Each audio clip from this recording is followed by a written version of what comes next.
রাধাবল্লভী মাঝখান থেকে ছিঁড়ে দেখব কেমন হয়েছে। দেখুন ছাতুটা পুরো চারিদিকে ছড়িয়ে গেছে, দেখতে কত ভালো লাগছে। আসসালামু আলাইকুম বন্ধুরা, কেমন আছেন? আশা করি ভালো আছেন। সোনা মাম কিচেনে আপনাদের স্বাগতম। বন্ধুরা, আজকে আমি রাধাবল্লভী বানাবো, তো সেটাই আপনাদের সঙ্গে শেয়ার করতে যাই। তো আসুন রেসিপিটা শুরু করা যাক। রাধাবল্লভী রেসিপিটা বানানোর জন্য আমি নিয়ে নিয়েছি 1 বাটি ময়দা, হাফ বাটি ছাতু। তো সবার প্রথমে ময়দাটাকে চেলে নেব। তো ময়দাটা চালা হয়ে গেছে, ময়দাটার মধ্যে দিয়ে দেব সামান্য পরিমাণে কালো জিরে, হাত দিয়ে একটু ঘষে দিয়ে দেব। হাফ চামচ চিনি দিয়ে দেব, পরিমাণ মতো লবণ দিয়ে ভালো করে মিক্স করে নেব। মিক্স করা হয়ে গেছে। তো আমি এখন ময়দার মধ্যে 4 চামচ রিফাইন অয়েল অ্যাড করব।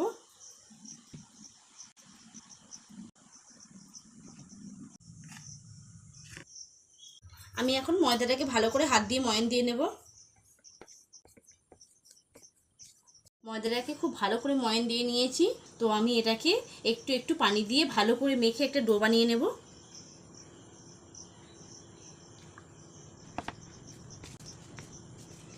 তো আমি এদিকে ময়দাটাকে মেখে নিয়েছি, একটা সফট ডো বানিয়ে নিয়েছি। এখন এই ডোটাকে আমি 15 মিনিটের জন্য রেস্ট রেখে দেব। ততক্ষণে আমি এদিকে ছাতুর পুরটাকে বানিয়ে নেব। তো আমি হাফ বাটি ছাতুর মধ্যে সামান্য একটু কালো জিরে দিয়ে দেব, হাত দিয়ে একটু রোস্ট করে নেব।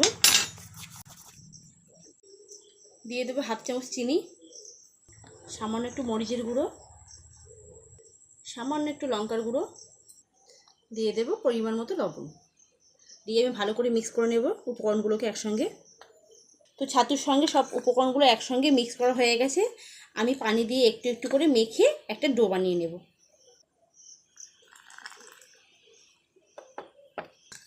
তো এদিকে আমার ছাতুটাকে মাখা হয়ে গেছে, একটা সফট ডো বানিয়ে নিয়েছি দেখুন। তো এখন আমি এই ডোটাকে 5 মিনিটের জন্য রেস্টে রেখে দেব। তো এদিকে আমার ময়দার ডোটা 15 মিনিট হয়ে গেছে। আমি ডোটার থেকে লেচি কেটে নেব। ডোটা থেকে আমি লেচি কেটে নেব। তো আমি ডোটা থেকে লেচি কেটে নিয়েছি। লেচির সাইজগুলো ঠিক এরকম হয়েছে। তো 7 পিস লেচি করেছি আমি। এখন আমি যে ছাতুটা মেখে রেখেছিলাম, ছাতুর ডোটা থেকেও আমি ঠিক 7 পিস লেচি কেটে নেব।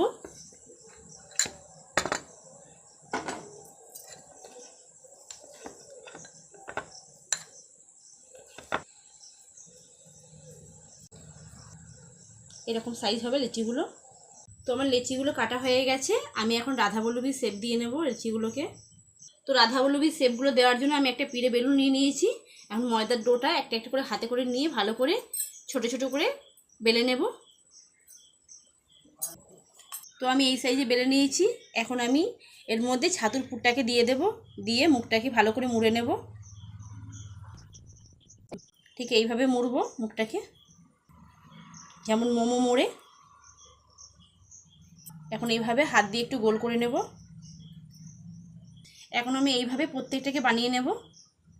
তো এইদিকে আমি সব লেচিগুলোর মধ্যে সেমভাবে আমি পুর ভরে গোল করে নিয়েছি। আর এইদিকে আমি গ্যাস জ্বালিয়ে কড়াই বসিয়ে দিয়েছি। কড়াইটা গরম হয়ে গেছে, আমি তেল দিয়ে দেব। তেলটা দিয়ে ভালো করে গরম করে নেব। তো তেলটা ততক্ষণ গরম হোক, এদিকে আমি ততক্ষণ একটা লেচি নিয়ে রাধাবল্লভীর শেপ দিয়ে নেব। তো আমি বাটিতে তেল নিয়ে নিয়েছি।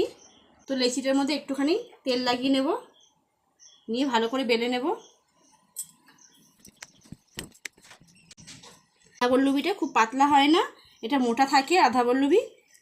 তো আমি এটা সেইভাবে বেলে নেব, মোটা ভাব রেখে দেব। তো এইদিকে আমার রাধাবল্লভীটা বেলা হয়ে গেছে, এদিকে তেলটাও গরম হয়ে গেছে। আমি এখন রাধাবল্লভীটা দিয়ে ভালো করে উল্টে পাল্টে ভেজে নেব।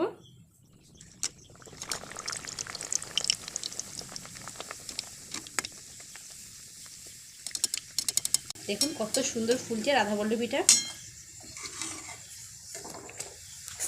15 মিনিট রেস্টে রাখার কারণে দেখুন রাধাবল্লভীটা কত সুন্দর ফুলছে আর কত সফটও হয়েছে। তো রাধাবল্লভীটাকে আমার ভাজা কমপ্লিট হয়ে গেছে। এখন রাধাবল্লভীটাকে তুলে নেব।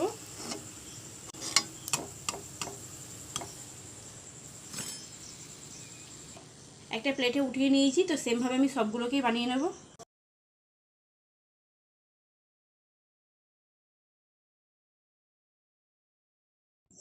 তো আমি একটা রাধাবল্লভী মাঝখান থেকে ছিঁড়ে দেখব কেমন হয়েছে। দেখুন ছাতুটা পুরো চারিদিকে ছড়িয়ে গেছে, দেখতে কত ভালো লাগছে। তো বন্ধুরা, আমি যে পদ্ধতিতে বানিয়েছি, নতুন পদ্ধতিতে বানিয়েছি রাধাবল্লভী, একবার হলেও আপনারা বাড়িতে বানিয়ে ট্রাই করে দেখবেন, খেয়ে আমাকে কমেন্টে জানাবেন